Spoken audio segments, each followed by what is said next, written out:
There are moments in life that feel like quiet thresholds, unseen turning points marked not by fanfare, but by a stirring deep within. These are not ordinary moments, they are sacred signals that something is shifting, something greater is coming, not just change, but transformation, not just blessings, but divine realignment. If you've been feeling an unusual restlessness, if people you trusted are beginning to drift away, if things that once brought you joy now feel strangely empty, do not be discouraged. These are not random events. They are often the signs that God is preparing you for something far greater than what you've known. Before every divine breakthrough, there is always a season of preparation. Before God opens a new chapter, He often clears the space, removing what no longer serves so you can receive what you were always meant to carry. But here's the challenge. The preparation rarely looks like a blessing. In fact, it often feels like loss, resistance, silence, or waiting. And if we're not spiritually aware, we may mistake God's process for punishment and His silence for absence. We might even walk away from the very path He's preparing for our elevation. That's why understanding the signs is so important, because when you can recognize God's fingerprints, even in discomfort, you begin to walk by faith, not fear. You begin to cooperate with the process instead of resisting it. You stop asking, why is this happening to me? And you start asking, God, what are you preparing me for? In this message, we will walk through the unmistakable signs that God is positioning you for a breakthrough, one that will not just bless your life, but deepen your faith, strengthen your character, and elevate your destiny. And if this message speaks to your heart, if it resonates with something you've been quietly feeling, then I invite you to subscribe and join our growing community. Here we speak life, we speak faith, we speak truth in a way that nourishes the soul, especially for those of us in seasons of reflection, wisdom, and spiritual clarity. Let us begin. When God is preparing to elevate your life, He rarely does it while leaving everything around you intact. The first signal, though often the most overlooked, is a growing sense of discomfort. This discomfort does not always come in dramatic form. In fact, it begins quietly. Things that once felt secure begin to feel uncertain. Routines that used to bring peace begin to feel restrictive. Even conversations and relationships that once energized you may now leave you feeling drained or disconnected. This inner tension is not something to be feared. It is a spiritual alert, a sign that your current environment no longer matches the next chapter of your calling. You are not being punished, you are being prepared. Scripture reminds us that God often calls His people to leave the familiar before He reveals the extraordinary. Abraham was called to leave his homeland without even knowing where he was going. Moses fled Egypt and spent 40 years in the wilderness before God revealed His plan. Even Jesus, before beginning His ministry, was led into the wilderness for a time of preparation and testing. So when you find yourself in a place where your old life no longer fits, when the things you used to love begin to fall apart or lose meaning, it is often because God is gently removing what is temporary to make space for what is eternal. It may feel like disruption, but in truth, it is divine alignment. One of the reasons this phase feels difficult is because we, by nature, resist change. We are wired to seek safety, to preserve comfort, to protect the known. But spiritual growth requires spiritual movement. God will not allow you to stay in a place that is too small for the blessing He is preparing to release. So He begins by stirring your spirit. He makes you restless. He shakes what needs to be shaken, not to destroy you, but to awaken you. You may start to see opportunities slip through your fingers. You may witness relationships that once felt unbreakable begin to dissolve without warning. You may even question your worth or wonder if you're being punished. But hear this clearly. What feels like loss is often just the pruning necessary for new fruit to grow. God is not trying to hurt you. He is making room for something bigger, something better, something lasting. When discomfort shows up in your life, don't ignore it. Don't run from it, and above all, don't rush to fix it by forcing things back into place. Instead, pause, reflect, ask God what He is trying to show you. Sometimes, what we interpret as life falling apart is actually life falling into divine order. Letting go is hard, especially when the things we're being asked to release once felt like blessings.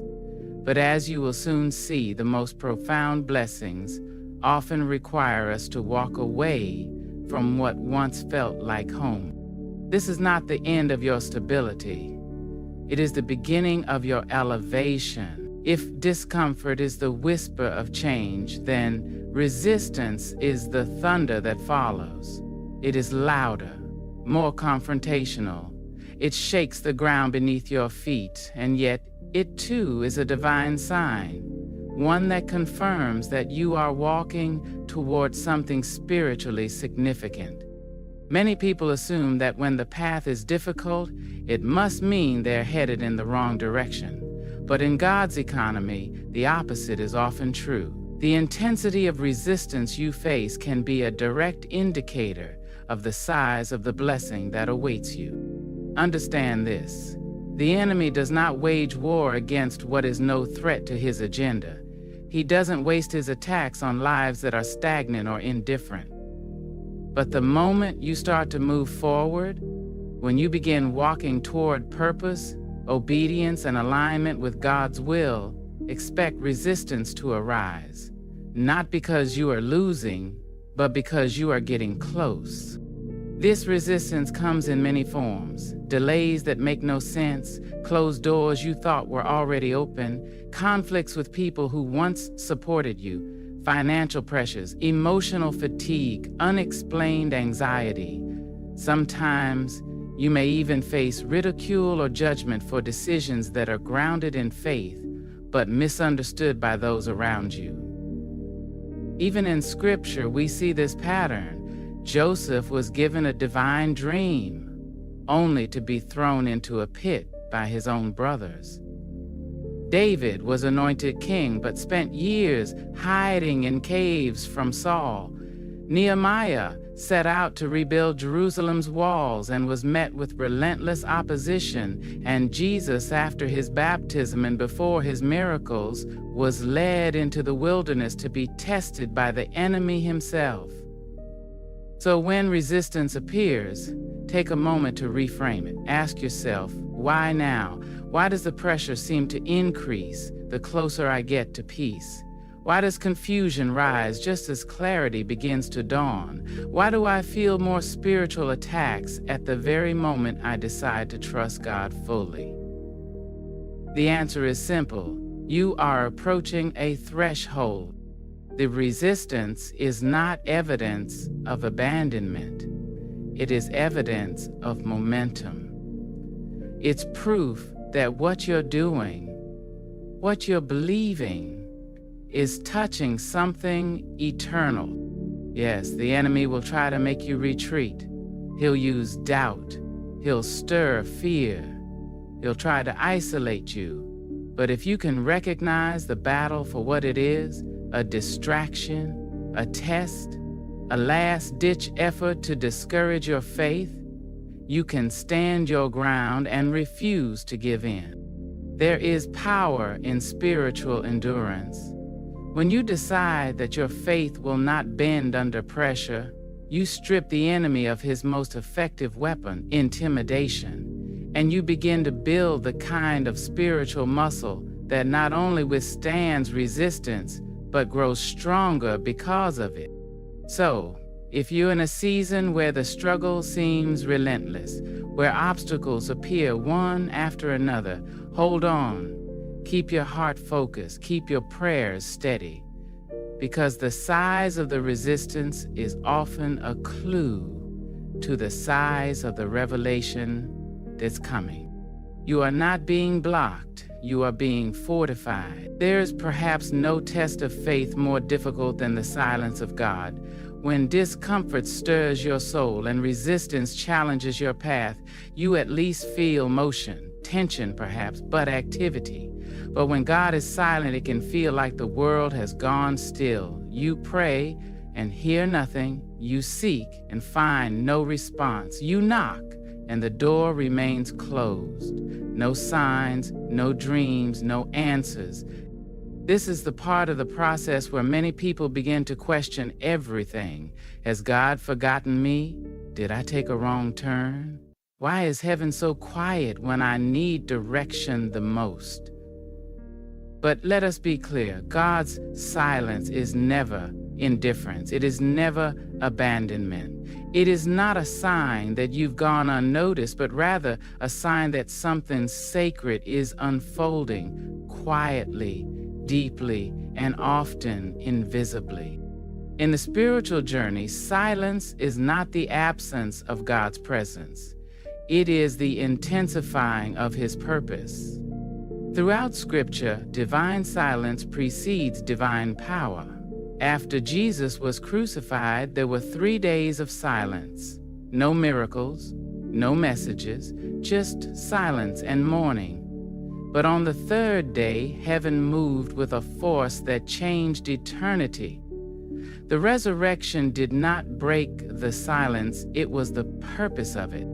So when you find yourself in a quiet season, do not let despair speak louder than your faith. Understand that silence has a purpose. It slows you down. It forces you to listen more intently, to reflect more deeply.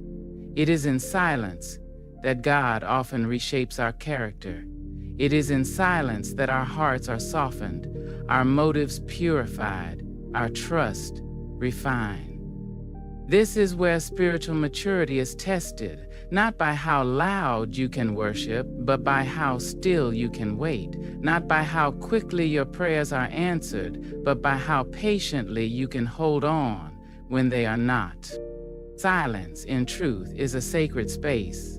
It is a womb, not a grave. It is where the seeds of faith germinate, hidden beneath the surface, pressing through the soil of uncertainty until the right season comes for them to break through. In times of silence, you may not feel God working, but He is. You may not see anything changing, but things are shifting beneath the surface. Doors are being aligned. People are being prepared. You are being strengthened.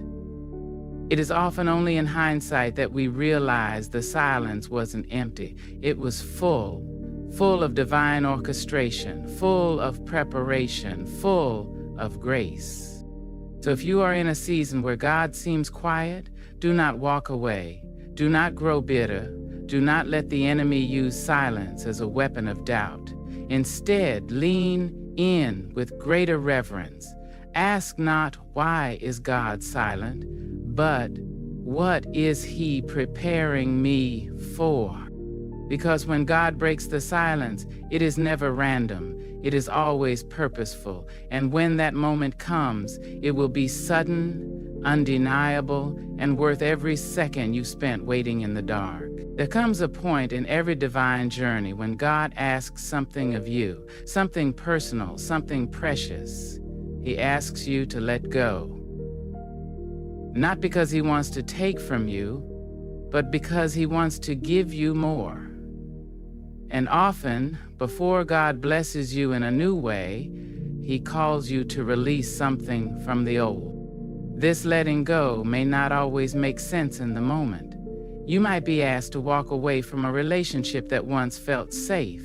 You might be asked to leave a job that provides stability. You may feel prompted to release a long-held dream, a personal ambition, or even a version of yourself that no longer aligns with who God is shaping you to become. Letting go is painful, not because we lack faith, but because we are deeply human. We form attachments, we build routines, we derive meaning from the familiar. But spiritual growth demands space, and God cannot pour new wine into old wineskins. He cannot deposit something divine into hands that are still clinging tightly to what is no longer aligned with your future. Think of Abraham, called to leave his homeland without knowing the destination. Later asked to place his own son Isaac on the altar. These were not symbolic gestures, they were acts of radical surrender. And yet, with every release came revelation. With every act of obedience came overflow.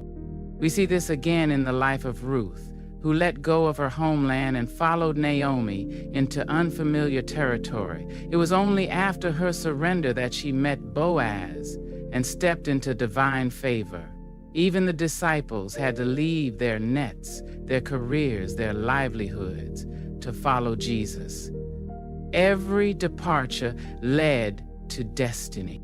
So when God asks you to let go, it is not to punish you, it is to reposition you. Sometimes, the very thing we refuse to release is the thing standing between us and our next level of blessing. God sees the bigger picture. He knows what's ahead, and in His wisdom, He clears what we cannot. Letting go also serves another purpose. It reveals the condition of our trust. It brings to the surface our hidden fears, our fear of lack, our fear of being alone, our fear of starting over. And yet, in confronting these fears, we are invited into deeper levels of dependence on God's faithfulness. If you find yourself in a season where God is asking you to release something, even something good, trust that it is because He is preparing to give you something greater. Trust that your release is the key that unlocks your next season. And know this, God never leaves a surrendered heart empty. What He removes, He replaces. What He takes, He transforms. And what He asks you to let go of today, He may one day return in a greater, purer, more powerful form, redeemed by His timing and touched by His purpose. Do not fear the release, lean into it, because letting go is not loss, it is alignment. As you continue walking through the divine process, something begins to awaken within you. Though your circumstances may not yet show visible change, you begin to feel something stirring, a quiet anticipation, a subtle but persistent inner knowing that something is about to shift. This inner expectancy is difficult to explain in words, yet impossible to ignore. It's not based on logic. It's not triggered by external success. In fact, it often arises in the midst of waiting, after seasons of resistance and silence. And yet, your spirit knows. Deep within, you sense that God is up to something. This is not wishful thinking or emotional excitement. It is spiritual sensitivity, a signal that your faith has tuned itself to God's frequency. You may find yourself waking up with renewed energy. You might hear a sermon or a conversation that confirms what you've been quietly sensing. A verse may leap off the page and land directly in your heart. People may begin to speak words of encouragement or prophecy over you without knowing what you're walking through. These are not coincidences. They are confirmations. In times like these, heaven begins to echo your expectancy, not because you created it, but because you responded to it. God often prepares our hearts before He reveals His hand. He allows this expectancy to grow within us so that we'll recognize the door when it opens. Without it, we might overlook the opportunity. We might walk past the blessing, but with expectancy, we become spiritually alert. We walk differently. We pray differently. We begin to speak life into things that haven't yet appeared because something inside us is already aligned with what's coming. The Apostle Paul spoke of faith being the substance of things hoped for, the evidence of things not seen. This expectancy is that substance. It's what gives form to the unseen. It is hope on assignment. Sometimes this feeling can be accompanied by restlessness. You sense that you've outgrown your current space. You're grateful but no longer satisfied. This is God's way of stretching your capacity, preparing you to hold more. He is enlarging your vision and increasing your spiritual awareness. What once felt like enough now feels too small. Not because you're ungrateful, but because God is maturing your purpose. When this expectancy rises, don't dismiss it, don't explain it away, and most importantly, don't ignore it. Lean into it with faith. Pray into it with boldness. Let your preparation match your anticipation. Because what you feel is not a fantasy. It is not imagination. It is evidence. Evidence that heaven is moving, that the pieces are coming together, that your season is shifting, and that you are standing on the threshold of something truly divine. One of the most misunderstood yet powerful signs that God is preparing to bless you is a season of isolation. This is a sacred time when He removes you from the noise, from the crowd, and even from the comforts of your usual environment. Not to punish you, but to prepare you. It is in this quiet, hidden place that some of the most transformative work in your life will occur. When isolation comes, it often feels like loss. Friends who once walked closely with you may distance themselves. Invitations dry up. The social circles that once kept you busy seem to forget your name. Even your own sense of identity may feel unclear, as if you're standing in between who you were and who you are becoming. This space can feel lonely, but in God's hands, it is holy. Scripture is filled with stories of divine isolation. Before Moses could lead a nation, he spent 40 years alone in the wilderness. Before David could rule as king, he lived as a fugitive, hiding in caves. Before Jesus began his public ministry, he was led into the wilderness to fast and pray. 40 days without fanfare, without followers, without applause. Why? Because there are depths of character that can only be formed in solitude. There are truths about your identity that can only be revealed when every other voice is quiet. In isolation, you are stripped of distractions and forced to face what remains. You confront your fears. You examine your faith. You discover what truly sustains you. This process is not meant to break you, it is meant to solidify you. Isolation removes the scaffolding of public affirmation so that your foundation can rest entirely on God. It reveals your patterns, it exposes your dependencies, and in doing so, it makes you whole. It prepares you to carry the weight of the blessing without losing your balance under pressure. There is also protection in isolation. Sometimes God pulls you away because where you are going requires a purity of heart that cannot be compromised by the influence of others. He sets you apart so that you won't settle for less. He isolates you so that when the door opens, you are walking in with clarity, conviction, and a heart aligned to His will, not to popular opinion or external praise. If you are in such a season now, do not rush to escape it. Do not mistake stillness for stagnation.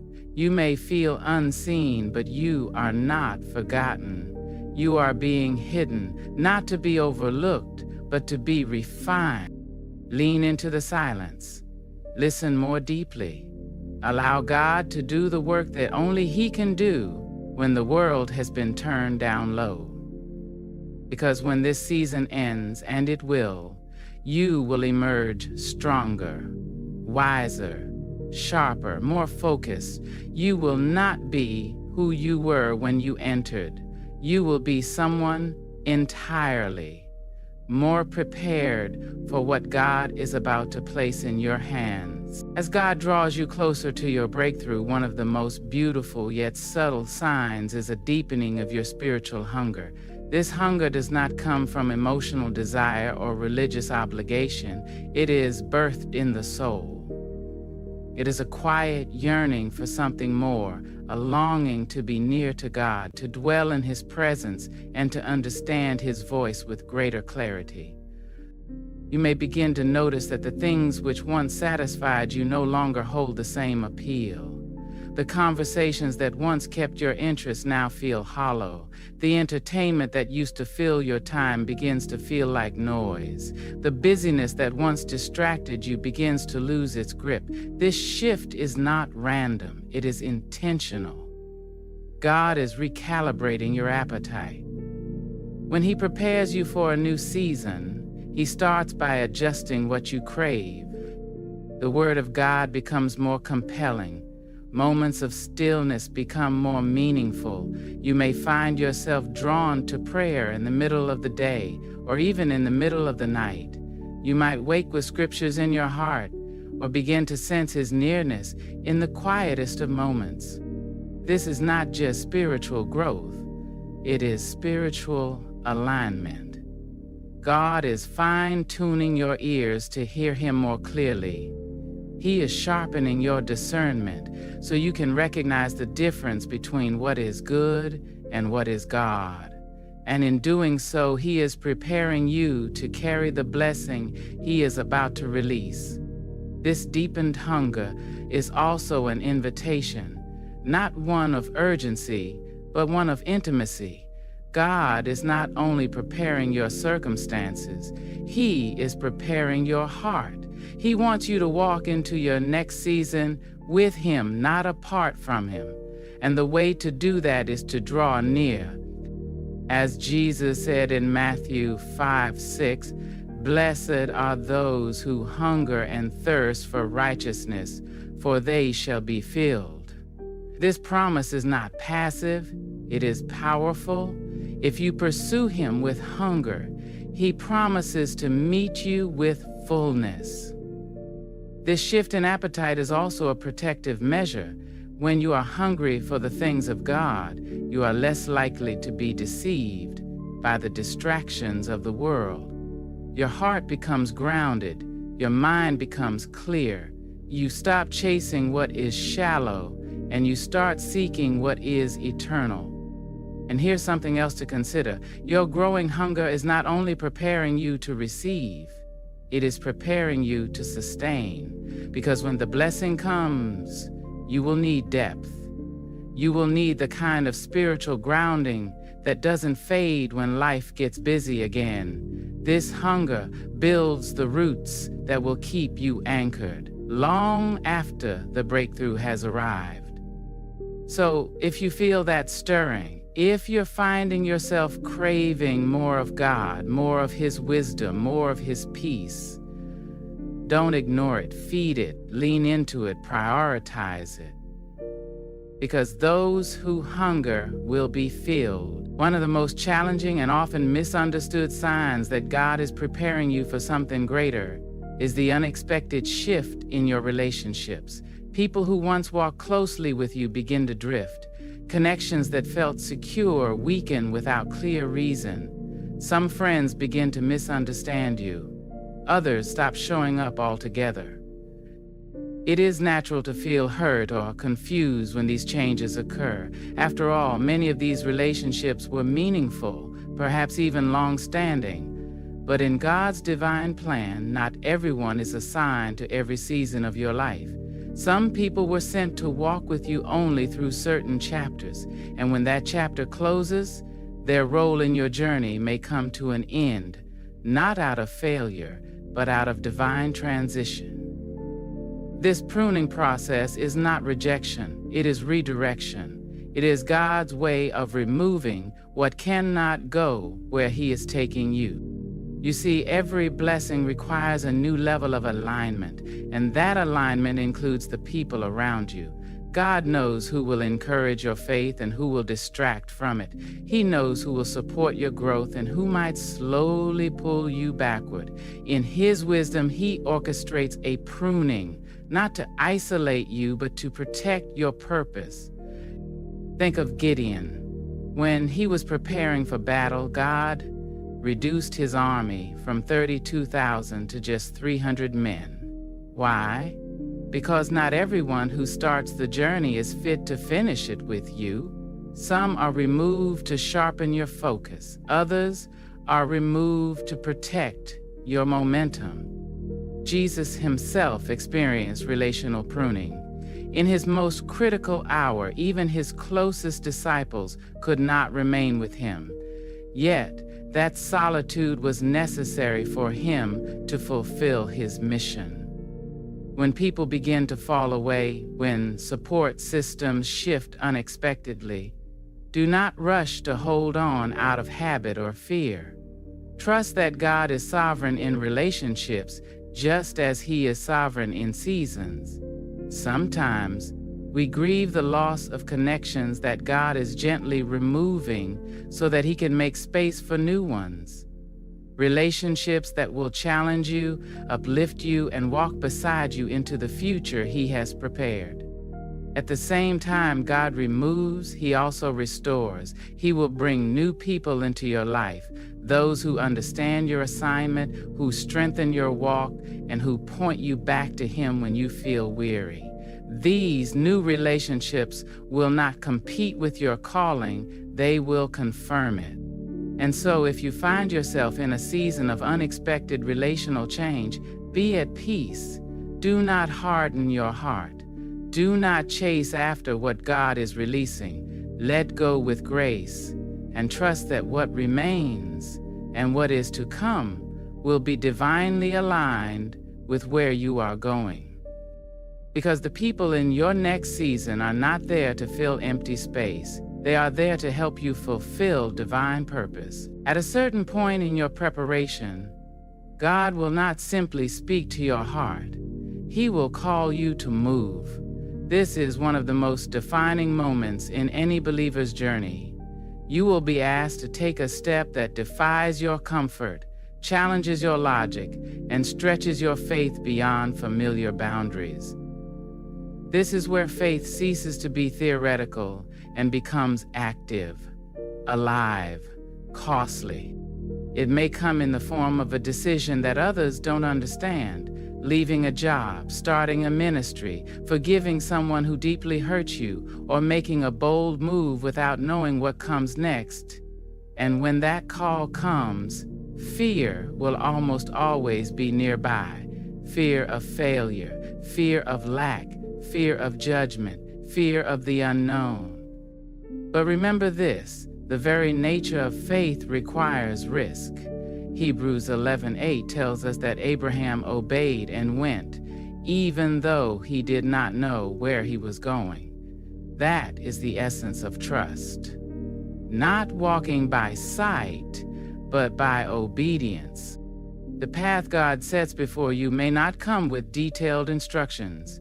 It may not appear safe or predictable, but what it will carry is divine backing. God does not call you to walk into chaos. He calls you to walk into clarity, but the clarity comes after obedience, not before. That is why the step must be taken in faith. The risk is not in obeying God. The risk is in hesitating, delaying, postponing, because each time you resist the nudge, your confidence can weaken and doubt can grow. What begins as hesitation can soon become disobedience, cloaked in logical excuses. God honors movement. Even when your steps are trembling, He strengthens you in the going. Think of Peter stepping out of the boat. As long as he kept his eyes on Jesus, he did the impossible. He walked on water. The miracle wasn't in the boat. It was in the step. You may not have all the answers. You may not know how everything will unfold, but if God is calling you to act, it is because He has already prepared the ground ahead. He has gone before you. What He leads you into, He will equip you for. And sometimes the blessing on the other side of that step isn't just about what you gain, it's about who you become. Risk refines your courage. It builds resilience. It reveals the strength of your trust. It deepens your dependence on God, and it shapes you into someone who can carry the weight of responsibility that comes with greater blessings. So if you feel God prompting you to do something that seems bold or uncomfortable, do not retreat into safety. Take the step. Make the call, write the vision, move your feet in obedience, even if your mind is still catching up. Because the greatest breakthroughs rarely happen in comfort. They are birthed in motion, motion that says, Lord, I don't see the whole picture, but I trust the one who does.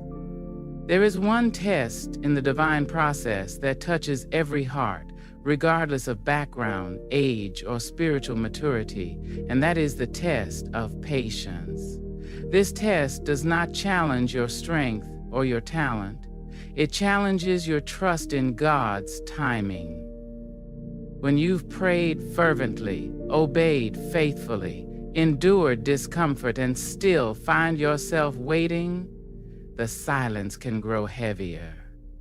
Days turn into weeks, weeks into months, and sometimes even years. In these long stretches of stillness, many begin to wonder if the promise is ever coming. But what we must remember is that God is not in a rush. He is in control. Waiting seasons are not wasted seasons. They are designed with precision. While we often believe we are waiting for something, God is often using that very time to work in us. He sees what we cannot. He knows when your character is ready to support the blessing. He knows when your surroundings are aligned, and He knows when your heart has matured enough to handle what you're asking for without it destroying your focus or inflating your ego. Consider Joseph. After being given prophetic dreams of leadership, he spent over a decade in slavery and prison before stepping into authority. David was anointed king as a young man, but spent years tending sheep and running for his life before ever touching the throne. Even Jesus, who held the fullness of God, waited until age 30 to begin his ministry. The delay wasn't denial, it was divine timing. We often think we are ready. We believe our prayers are strong, our hearts are pure, and our minds are prepared. But God, in His wisdom, looks deeper. He waits until every layer is aligned, until your spiritual maturity matches the weight of the responsibility that's coming. The test of patience also does something else. It refines your motives. Over time, the distractions fade, the noise lessens, and you're left with a raw question. Do I still believe, even when I don't see? That's where true faith lives, not in the quick answer, but in the quiet endurance. Patience trains your soul to trust beyond your understanding. It forms a foundation that cannot be shaken by disappointment. And when you have waited well, the blessing, when it arrives, does not steal your focus. It strengthens your gratitude. So if you are in a waiting season, do not grow weary. Do not compare your timeline to others. Do not rush ahead of God's process. Instead, continue to show up in prayer. Continue to believe with expectation. Continue to worship through uncertainty. Because when the time is right, when every hidden piece is in place, God will move, and when He does, it will be swift, undeniable, and perfectly timed. And you will look back and realize it was worth every moment of the wait. When the waiting is complete, when the heart has been refined, the character strengthened, and the path divinely aligned, God moves, and when He moves, it is often sudden. Quiet prayers that once felt like whispers into the wind begin to echo with clarity. Doors that had remained closed for months, even years, swing open without warning. Delays turn into divine acceleration. The things you once chased begin to find you. This is the moment when everything begins to make sense. The discomfort, the silence, the letting go, the isolation, the waiting, all of it converges into a season of breakthrough that no human hand could have orchestrated. The shift is not only external, it is internal. You begin to feel the peace that surpasses understanding. Opportunities arrive, yes, but more than that, you carry a strength and wisdom that only the process could have built within you. There is a clarity in your spirit that was not there before. There's a boldness in your decisions, a steadiness in your step, a deeper joy that is no longer dependent on circumstances. This is what it means to be prepared for the blessing. You are not only receiving, you are able to carry it, nurture it, and use it with purpose. Isaiah 60:22 says, "When the time is right, I, the Lord, will make it happen." That is the nature of divine timing. God can do in one moment what would otherwise take a lifetime. And when that moment comes, it arrives without confusion, without compromise, and without question. You know it is Him. The fingerprint of the divine is unmistakable. In this season, doors don't just open. They open with favor. The kind of favor that places you in rooms you didn't apply for. That connects you with people you never could have found on your own, that protects you from attacks and provides in places of previous lack. It is favor that surrounds, guides, and confirms that the shift is not temporary. It is the new season you were always meant to, and perhaps most powerful of all is what this shift does to your faith. It solidifies it. You no longer wonder if God is working. You know He is. You no longer question whether your obedience mattered. You see that it did. Every tear, every unanswered prayer, every difficult step, all of it has led here. This is the reward of spiritual endurance, not just receiving the blessing, but being able to recognize it for what it truly is, the fulfillment of a process that God designed with you in mind. You may still carry some scars from the journey, but those scars now tell a story of grace, resilience, and redemption. You are no longer who you were when this began. You have grown into the vessel capable of carrying the next assignment. And now as the season shifts, you step forward, not just into favor, but into purpose. In the moment of breakthrough, when prayers are answered, doors open, and blessings overflow, it becomes easy to focus on the gift and slowly drift from the giver. This is one of the most subtle yet significant dangers in any spiritual journey, forgetting who brought you to the mountaintop after crying out to Him in the valley. So many fall into this pattern. In the struggle, they are prayerful, devoted, humble, but once the blessing arrives, once the season shifts and things begin to prosper, the heart can grow distracted, the pace of life quickens, gratitude fades into routine, spiritual disciplines lose their urgency, and without even realizing it, the relationship that was once vibrant begins to fade into a memory. But the truth is this: the purpose of the blessing was never to replace your dependence on God. It was meant to deepen it. God does not bless us simply for our comfort. He blesses us so that we may become vessels of His light in a world that desperately needs it.